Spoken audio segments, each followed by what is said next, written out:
sobre o ciclo do carbono. Os participantes dele são Amanda Vitória, Ana Cordeiro, Alexa, Matheus Almeida e Taemily. Antes de falarmos sobre o ciclo do carbono, é importante entender o que é o ciclo biogeoquímico. O ciclo biogeoquímico é inter-relações entre os elementos químicos com os seres bióticos e fatores abióticos.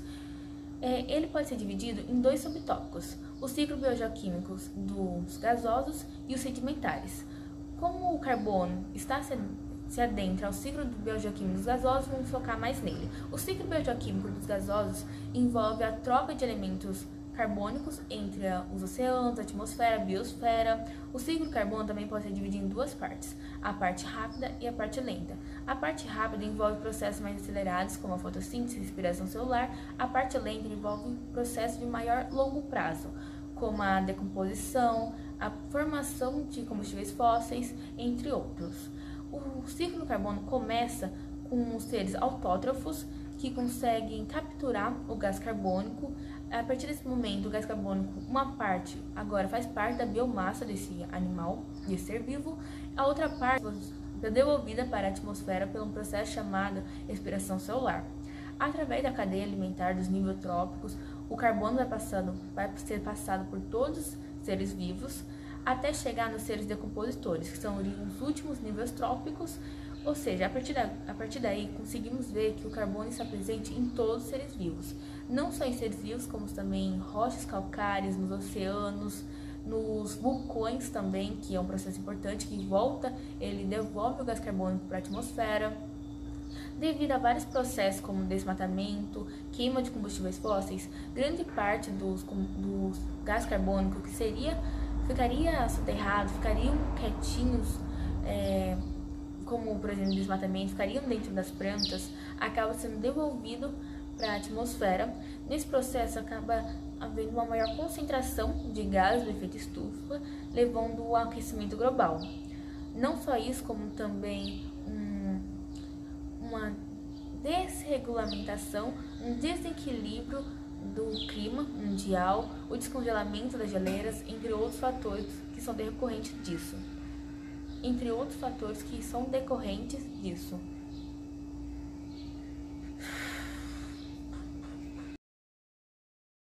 O ciclo do carbono pode ser dividido em dois: o ciclo biológico, que acontece a todo momento em um curto período de tempo, e o ciclo geológico. No ciclo biológico, tudo acontece a partir da fotossíntese. O que acontece é que plantas e algas, para produzirem o próprio alimento, captam CO2, dióxido de carbono, da atmosfera terrestre.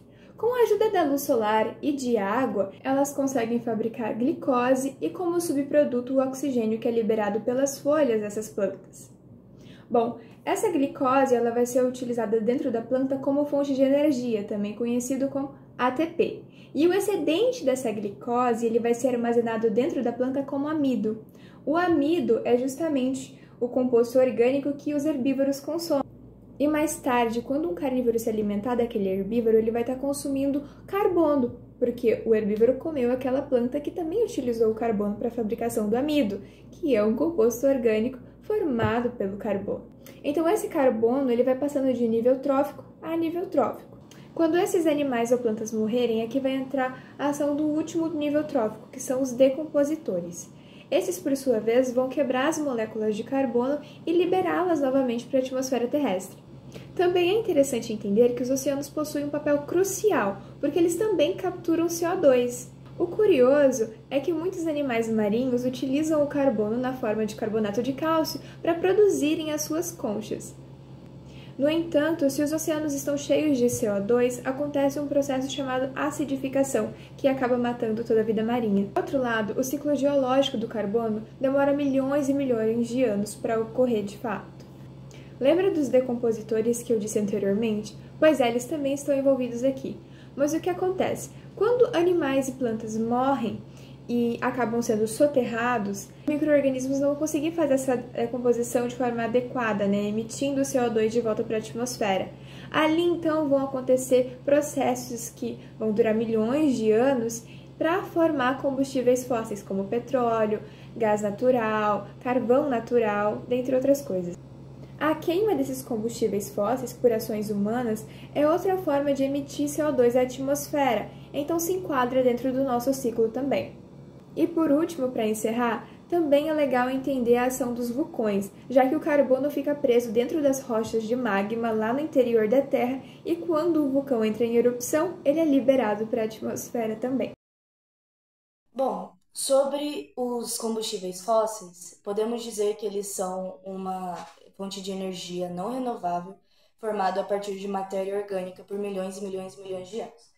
O processo de formação dos combustíveis fósseis tem aproximadamente 3 etapas. A primeira etapa ocorre quando há o acúmulo de matéria orgânica, quando algas, plantas e animais falecem, né?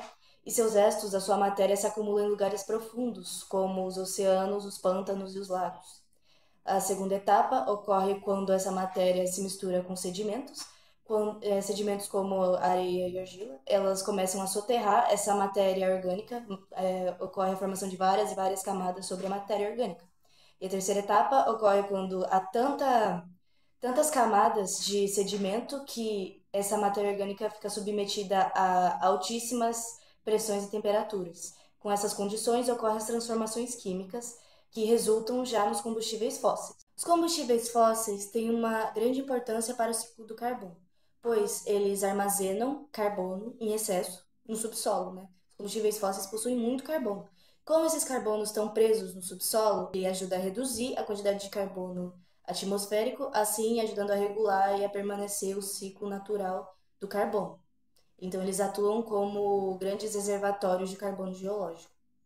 Porém, quando nós retiramos os combustíveis fósseis do subsolo e queimamos eles, já que nós seres humanos utilizamos eles como fonte de energia, isso pode acarretar em grandes problemas para o ciclo do carbono, pois com a queima dos combustíveis fósseis é liberado muito carbono. Como eu disse anteriormente, os combustíveis fósseis possuem muitos carbonos em sua estrutura.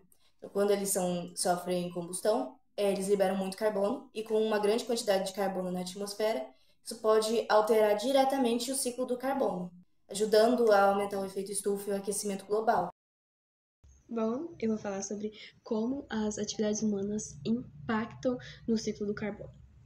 Eu vou começar elencando as ações e depois vou falar as consequências que essas ações acabam acarretando.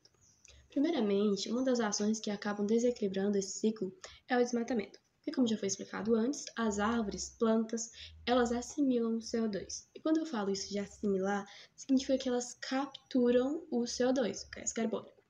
Só que quando a gente realiza a queima dessas árvores, elas acabam por liberar diretamente esse CO2 na atmosfera, o que não é o correto, porque deveria ocorrer um processo gradual, que seria a planta assimila o CO2, vai lá o animal, consome essa planta e depois, quando ele faz a sua respiração, ele libera esse CO2 na atmosfera. Só que quando a gente acaba queimando essas árvores, elas vão liberar isso diretamente na atmosfera.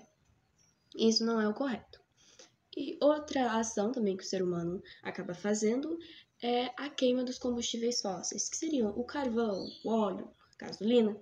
Essas coisas que geralmente a gente utiliza no carro, utiliza nas usinas, nas indústrias, acabam que liberam um monte de CO2 na atmosfera e um CO2 que estava contido ali no subsolo. Pega isso, traz para a superfície terrestre e acaba fazendo essa queima, todo esse CO2 que estava contido embaixo da Terra acaba vindo para a nossa atmosfera e juntando ainda mais CO2. Juntando ali com o desmatamento e só vai acumulando CO2. Aí também outro processo é a agricultura intensiva. Quando eu me refiro à agricultura intensiva, eu estou falando da criação de gado e também do uso de fertilizantes. Esse uso de fertilizantes, eles acabam que liberam o gás metano, que é um gás que ele é 21 vezes mais potente que o gás carbônico. E aí, com a junção de outros gases, eles acabam intensificando o aquecimento global. Esses fatores que eu elenquei são todas as ações que os seres humanos tomam. Agora a gente vai para as consequências dessas ações. Como eu já havia falado, esse monte de CO2 na atmosfera e acaba por intensificar, né, o aquecimento global. E com a intensificação desse aquecimento global, a gente tem o quê? Tem a mudança climática, onde ocorrem secas, ou tem enchentes, inundações, ocorre também tempestades fortes. Acaba também tendo uma acidificação dos oceanos, onde parte desse CO2 que vai para o mar, ele acaba fazendo que a água fique mais ácida. E toda a vida marinha que tem ali por perto, ela acaba sendo prejudicada. E também ocorre um desequilíbrio na natureza, porque como eu já havia falado antes, no desmatamento, queima a árvore, e aí os animais também vai ocorrer processo da extinção. que não é legal, os animais não vão ter o seu habitat, vai acabar prejudicando a fauna e a flora. São todas essas ações que nós tomamos que acabam por prejudicar o planeta, mesmo que a gente não perceba. Só que uma boa notícia é que tem como a gente modificar essas ações, sempre tem como, né? Basta o querer do ser humano. Se a gente se conscientizar mais, é bem possível que o ciclo ele siga com seu percurso normal. E assim nós teremos um planeta muito melhor, conseguiremos viver muito melhor. Bom, existem muitas formas da gente combater justamente os efeitos negativos do ciclo do carbono, mas uma das que mais são frisadas e a sociedade simplesmente não faz, seria justamente o plantio de árvores, o reflorestamento, que as árvores elas têm um papel muito importante nesse ciclo, justamente por fazerem a filtragem dos gases e trazer novo oxigênio para o nosso planeta. A forma mais simples e que mais é frisada no nosso dia a dia seria o reflorestamento, que as árvores elas têm um papel essencial nessa filtragem de gases, e por isso que o reflorestamento ele seria uma medida de larga escala, seria estrondosa, de tão eficiente. Também tem as formas de energias renováveis, sendo elas eólica, hidrelétrica e solar. Essas formas elas não utilizam a queima de combustíveis fósseis na sua geração de energia e por isso são menos poluentes para o meio ambiente. Outra coisa, a gente também tem justamente os transportes, que têm um papel muito importante nesse ciclo. Emissão de gases constantes dos veículos. Se utilizarmos mais, por exemplo, as bicicletas, veículos com motores elétricos ou os próprios transportes públicos, por ter muita gente, por ter um aumento nas pessoas que vão parar de usar os veículos constantemente, vai ter uma melhora na liberação desses gases. Por último, mas não menos importante, justamente o consumo consciente, que viria da gente comprar produtos que a gente realmente vai utilizar, optar por marcas que são menores, marcas que têm justamente o descarte devido, que são renováveis. Essas ações todas, por mais que ações pequenas, elas têm justamente uma importância no nosso dia a dia. Dito isso, esse foi o nosso trabalho e eu espero que tenha agradado vocês.